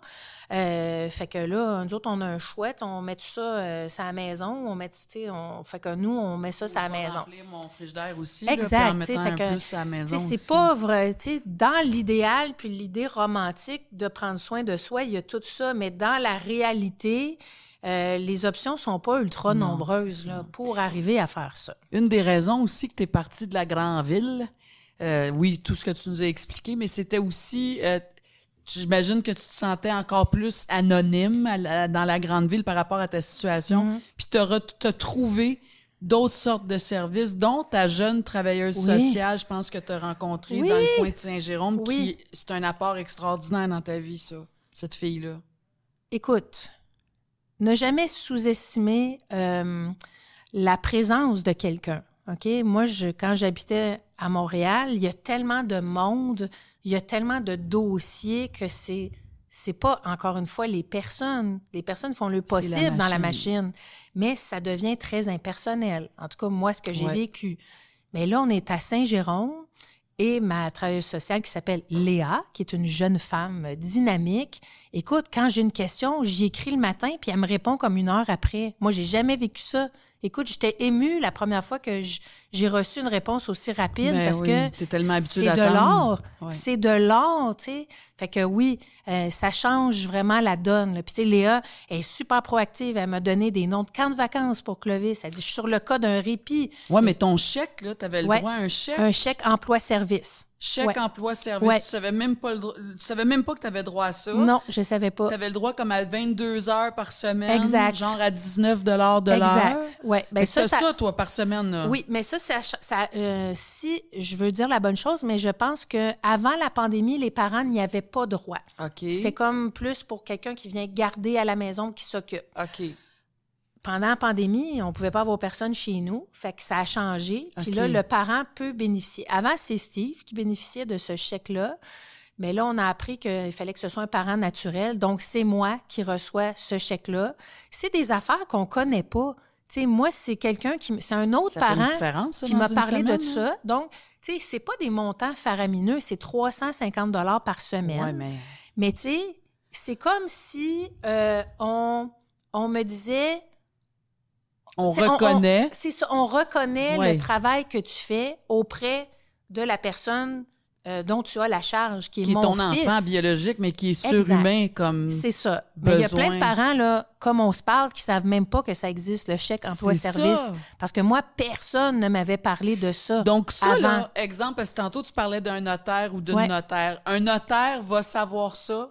C'est plus un travailleur social. OK. Fait que là, c'est d'accumuler des affaires et de dire ça se peut-tu pour moi? Ça se Exact. peut. C'est ça qu'il faut faire aussi. Il faut Ben, chercher si je peux, un peu. Si je peux, en bon français, plugger le livre de Joannie Lalonde-Pikarski, qui est notaire spécialisée, qui a sorti un livre extraordinaire qui Qu'on a s'appelle reçu ici. Au-delà des 18 Absolument. ans. Et ça, c'est une Bible Oui. que je vraiment, il y a comme 10 parents par jour qui m'écrivent et c'est le livre que je réfère, c'est ce livre-là. Exactement. C'est On une parle jeune de femme. ça. Ouais.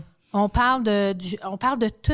C'est bon pour la préparation. Ouais. Si vous avez un enfant autiste qui a 14, 15, 16 ans, ce livre-là va vous dire c'est quoi les étapes. Là. Tu sais, moi, je ne savais même pas qu'il fallait que j'ouvre un compte de banque pour Clovis avant ses 18 ans. Parce qu'après, ça allait être compliqué parce qu'il est non-verbal. Fait que là, grâce à Joanie, ben là, je suis allée à la banque, j'ai ouvert un compte à 17 ans. Ouais. Fait que tu sais, c'est des détails, mais c'est parce que quand ça arrive tout en même temps, c'est beaucoup. Tandis que là, si on peut y aller une étape à la fois, puis prévoir, vraiment, ce livre-là, c'est un bijou. Oui, ben nous, on l'a reçu ici et puis ça a été une super belle rencontre. Ah oui. Puis les détails sont sur le site du balado, mais on va remettre en lumière les détails de ça. Tu te vois où dans 10 ans, Guylaine Gay? Dans 10 ans, écoute... Léo va avoir 32. Wow! Clovis va avoir 30. Exact. Ben, j'espère que Clovis va habiter une maison Véro et Louis parce que... T'es marraine, on le souligne, les gens le savent, mais tu es marraine de la Fondation Je suis la marraine de la Fondation Véro et Louis. Ça, c'est un souhait, hein, t'aimerais ça?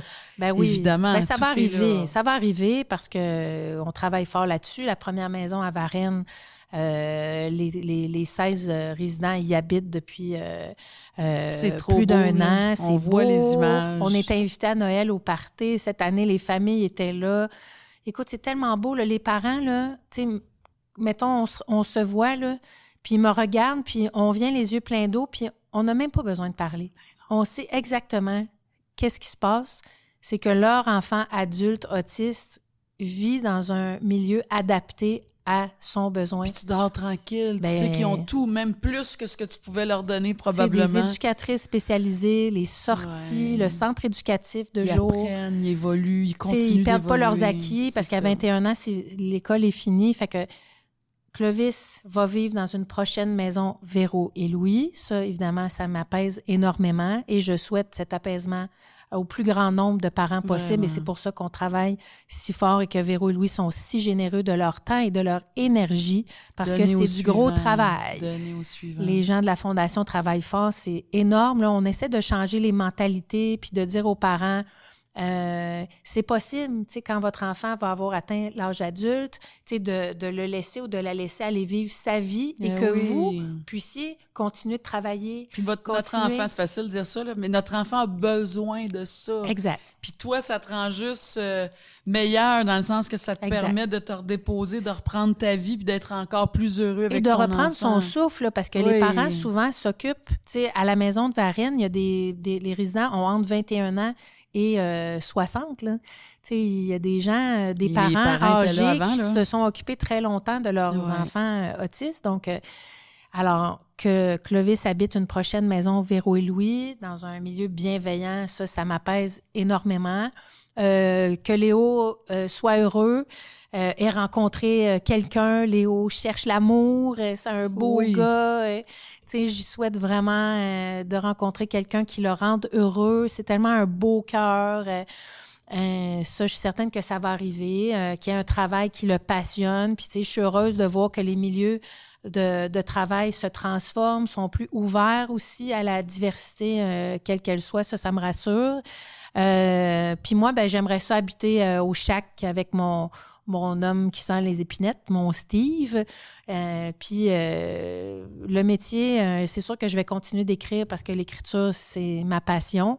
Mais j'aimerais ça aussi. Là, je me suis développé une passion pour la céramique, imagine-toi donc. Bon galadon. Fait que regarde-moi la fille de Calem, toi, en train de faire bouillir son eau pour faire sa vaisselle puis faire ses petits potes en céramique. C'est moi, ça, dans 10 ans. Moi, j'ai tellement ri. Il paraît que des fois, tu as l'impression d'avoir 112 ans. Oui. Que ça te prendrait une deuxième vie pour t'en remettre de tout ça. Ouais. Et que si tu avais à te réincarner, ça serait une plante. Ben oui, parce que là, juste un petit break, juste une vie, là, une coccinelle ou une plante. Puis la vie d'après, on repart ça en lion avec... Mais tu sais, cette vie-ci est tellement riche en événements et en toutes sortes d'aventures que des fois, pour vrai, je me réveille le matin, je dis... J'ai-tu 149 ans ou quoi, tu sais? Mais pas comme en fatigue ou en vieillesse, mais en richesse, puis en vie, puis en tout ce qui s'est passé dans cette vie-là.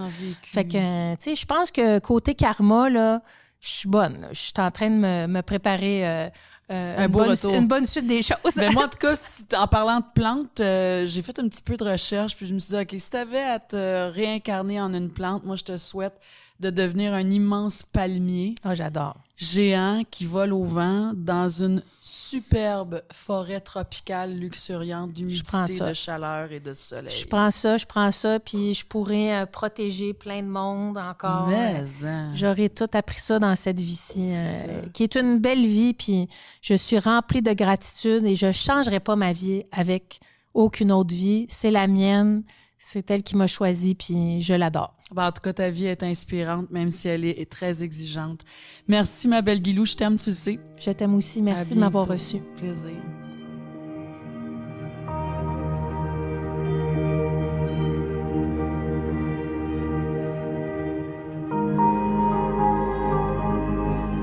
Et Et c'est ici que se termine le premier épisode de la 3e saison du balado des proches aidants, des histoires qui résonnent. Je remercie chaleureusement mes 4 invités d'aujourd'hui, Ginette, Guylaine, Sylvain et Kathleen. Je vous dis merci d'avoir accepté si généreusement et si ouvertement de partager votre vie, votre vécu avec nous et vos précieux conseils également. Si jamais à l'écoute de ces témoignages, vous vous êtes reconnu ou avez reconnu un proche de votre entourage qui pourrait avoir besoin d'aide, n'hésitez surtout pas à nous contacter.